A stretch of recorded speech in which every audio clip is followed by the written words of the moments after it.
Assalamualaikum warahmatullahi wabarakatuh. Bismillah, alhamdulillah, wasyukurillah, wala hawla wala quwwata illa billah, amma ba'd. Rabbi shrah sadri wa yassir li amri wahlul 'uqdatam min lisani yafqahu qawli. Para jamaah salat subuh dan salat tahajud Masjid At-Taqwa Muhammadiyah rahimakumullah. Alhamdulillah, kita berjumpa lagi dengan kegiatan subuh berjamaah untuk yang kesekian kalinya di masjid kita tercinta ini. Alhamdulillah, kita masih diberikan kesehatan iman dan Islam, kesehatan jasmani dan rohani, sehingga kita bisa bermuajah kembali di Masjid At-Taqwa ini. Bapak-bapak, tadi alhamdulillah Buya Abdul telah menyampaikan hal-hal yang perlu disampaikan sebagai kapasitasnya sebagai panitia pembangunan, merangkap bendahara, merangkap DKM, merangkap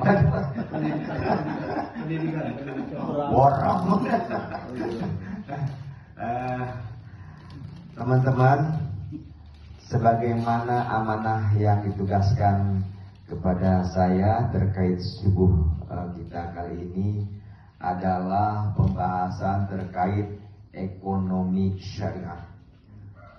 Berbicara ekonomi syariah menindaklanjuti pertemuan yang sebelumnya, bahwa kita kemarin sudah membahas tentang teori-teori ekonomi yang disampaikan oleh kapitalis dan komunis, dan sekarang alhamdulillah menuju bab pembahasan berikutnya. Namun ekonomi syariah karena berbeda dengan perbankan syariah, dan perbankan syariah bagian dari ekonomi syariah, maka makna daripada ekonomi syariah ini sungguh-sungguh sangat luas. Kita sholat subuh berjamaah saja adalah bagian dari syariah gitu. Setelah sholat subuh ada infak, itu juga bagian daripada ekonomi syariah. Ya, ada infak bagian dari ekonomi itu. Nah, dalam ekonomi syariah itu sebetulnya akad-akad transaksi terbagi menjadi dua. Jadi disingkatnya menjadi dua, yaitu akad-akad terkait dengan sosial dan juga akad-akad terkait dengan bisnis. Ya, yang ada usahanya itu bisnis. Atau dalam kaidah fikih itu disebut dengan akad tabarruk. Ya, jadi yang sosial ini disebut dengan akad tabarruk, yang di dalamnya nanti ada zakat, infak, sedekah, wakaf, iswaf. Di situ masuk kepada akad tabarruk. Apalagi akad tabarruknya? Ada lagi terkait dengan rohan. Apa itu rohan? Gadai.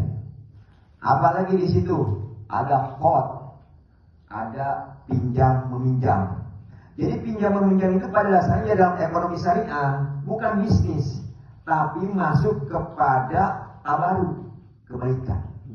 Apa dasarnya?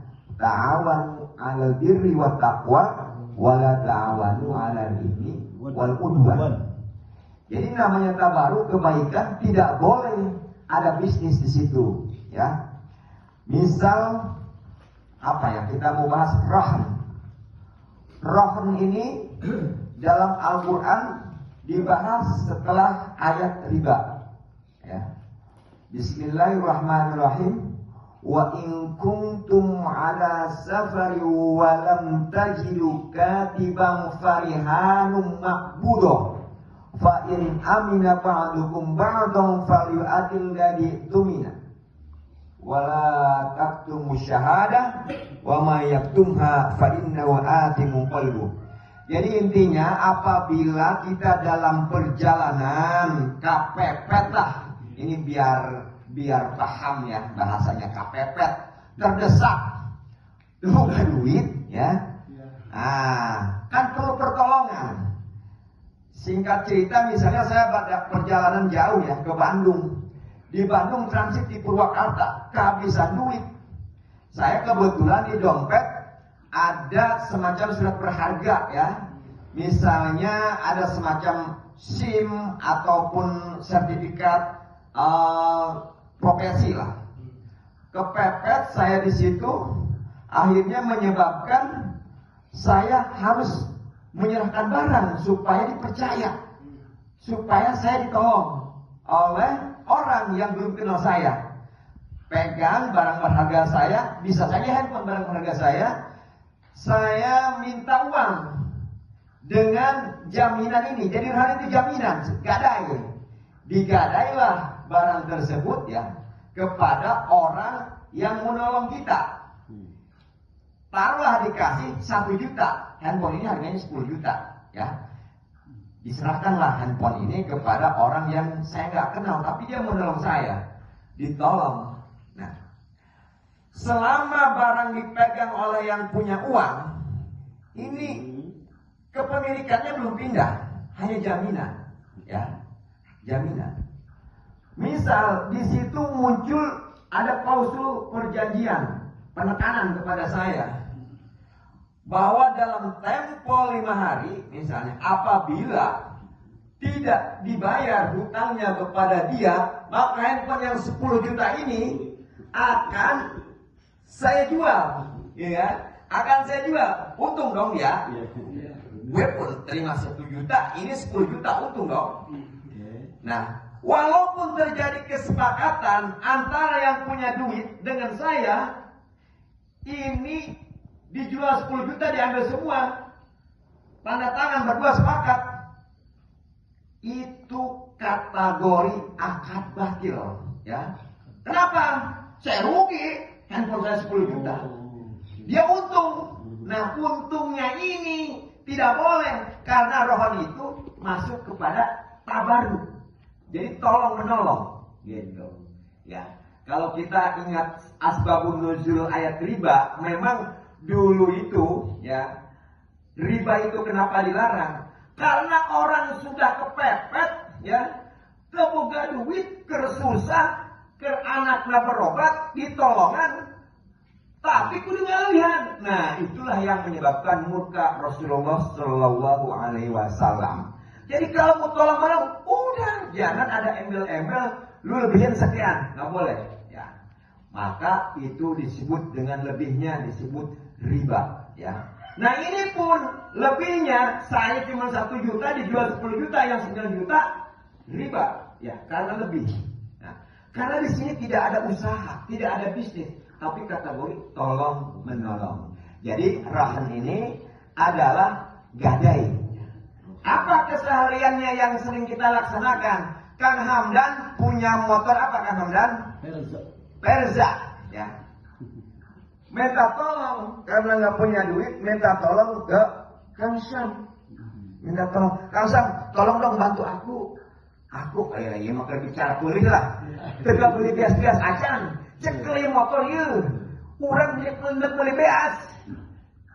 Kang Sam, oke. Dipeganglah motor tersebut oleh Kang Sam. Kang Sam merasa keenakan. Motor Kang Hamdan misalnya 10 juta, duitnya cuma gope, dipegang Kang Hamdan. Boleh dong gua pakai motornya. Dipakailah motor tersebut, misalnya pakai ngegojek ya. Dapat uang dia. Uangnya nggak disetor ke Kang Hamdan gitu kan. Dia dapatlah 2 juta ya. Sementara Kang Hamdan cuma 500.000. Dia memanfaatkan motor tersebut untuk kegiatan usaha ataupun apa ceritanya, mau ke pasar, mau pergi ke mana, ke Curug, ke Tangerang, dia pakai motor Kang Hamdan. Nah, ini penggunaan motor Kang Hamdan mau seizin tanpa seizin melanggar kaedah maqasid syariah. Kenapa? Karena motor ini hanya jaminan, ya, tidak boleh diapa-apain, tidak boleh. Kalaupun mau dipakai ngojek, ya, itu sebetulnya nggak ada masalah. Yang penting pertama izin Kang Hamdan, yang kedua hasilnya itu harus bagi, ya. Kalaupun mau dimakan semua sama Kang Sam, itu harus menjadi pengurang hutang, ya, pengurang hutang Kang Hamdan kepada Kansa. Nah itu boleh. Tapi kalau tidak ada seperti yang tadi, maka itu kategori riba.